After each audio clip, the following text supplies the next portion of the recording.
Hi అండి. అందరూ ఏం చేస్తున్నారు? నేనైతే ఇప్పుడు లంచ్‌లోకి దోసకాయ పచ్చడి చేస్తున్నాను. ఇది నేను అత్తయ్య వాళ్ళ ఫ్రెండు ఒక ఆంటీ ఉన్నారు. ఆ ఆంటీ దగ్గర నేర్చుకున్నాను. చాలా టేస్టీగా చేసేది ఆంటీ. కావాల్సిన పదార్థాలు: కొబ్బరి, కొబ్బరి ఇంత ముక్క తీసుకోవాలి. 2 పచ్చి దోసకాయలు బాగా పచ్చిగుండేయైతే కరకరలాడతా ముక్కలు చాలా బావుంటాయండి. చెక్కు తీసుకోకూడదు. చెక్కు తీసుకోకుండా ఇలా స్లైసెస్‌గా కోసుకోవాలి. 2 చిన్న కాయలు 2 తీసుకున్నాను నేను. పచ్చిమిర్చి ఒక 7, 8 కాయల దాకా తీసుకున్నాను. ఒక 10 వెల్లుల్లి రెబ్బలు లైట్‌గా ఇలా దంచి పెట్టాను.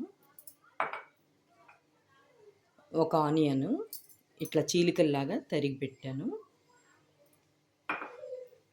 చింతపండు ఒక చిన్న నిమ్మకాయ సైజ్ అంతా ఇలా నానబెట్టేసుకున్నాను. మామూలుగా అయితే ఈ పచ్చడి రోట్లో చేస్తారు ఆంటీ.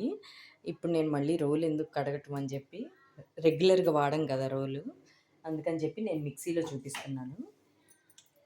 ఇదిగోండి నేను ఆల్రెడీ కొబ్బరి, సాల్ట్, పచ్చడికి సరిపడినంత సాల్ట్, కల్లుప్పు, కొబ్బరి రంజేసి పెట్టేశాను. ఇప్పుడు ఇందులో మనం పచ్చిమిర్చి, వెల్లుల్లి వేసేద్దాము.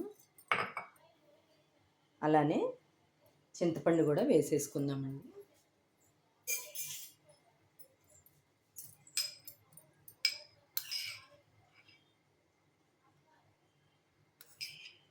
మనం పచ్చిమిరపకాయలు కారాన్ని బట్టి చింతపండు తీసుకోవాలి. ఎందుకంటే మనం ఇక్కడ ముక్కలు ఎక్కువ చేయము. ముక్కలు ముక్కలు తగులుతూనే ఉంటుంది. గుజ్జు కావాలి కాబట్టి పచ్చిమిరపకాయలు, చింతపండు కొంచెం ఎక్కువ తీసుకోవాలి. మీరు పచ్చిమిరపకాయలు కారాన్ని బట్టి చింతపండు తీసుకోండి. ఈక్వల్‌గా పులుపు కరెక్ట్‌గా సరిపోయేటట్టు తీసుకోండి. టేస్ట్ లెవెల్ అవ్వాలి పులుపు, కారం. ఇదిగోండి నేను ఇక్కడ చిన్న నిమ్మకాయ అంతా తీసుకున్నాను. పచ్చిమిరపకాయలు ఘాటుగా ఉన్నాయి కాబట్టి 7, 8 కాయల దాకా తీసుకున్నాను. ఇంకా చింతపండు, వెల్లుల్లి వేసి ఇది మెత్తగా రంజేసుకుందాము. ఇదిగోండి ఇలా మెత్తగా రంజేసేసుకున్నాను. ఇప్పుడు మనం దోసకాయ ముక్కలు సగం ముక్కల వరకు మిక్సీలో వేసేద్దాము.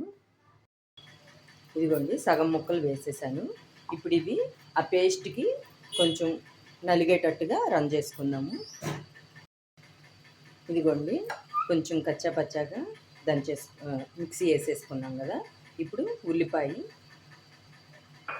నేను 4, 5 ముక్కలు ఉంచానండి. ఎందుకంటే రోట్లో నూరిన టేస్ట్ లాగా ఉంటుంది కొంచెం మనం ముక్కలు కలుపుకుంటే. అందుకని కొన్ని ముక్కలు ఉంచాను. వీటి వరకు ఒకసారి మిక్సీ తిప్పుకుందాము. ఇదిగోండి ఉల్లిపాయ కూడా వేసి మిక్సీ వేసుకున్నాం కదా. ఇప్పుడు ఈ ముక్కలన్నీ ఒక్క తిప్పేయాలి. వేసి చూపిస్తాను.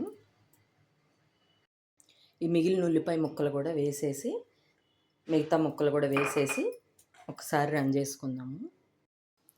ఇదిగోండి టేస్టీగా పచ్చడి రెడీ అయిపోయింది. మిక్సీ వేసేటప్పుడు ఒక పావు స్పూన్ అంతా పసుపు కూడా వేసుకొని చేసుకోండి.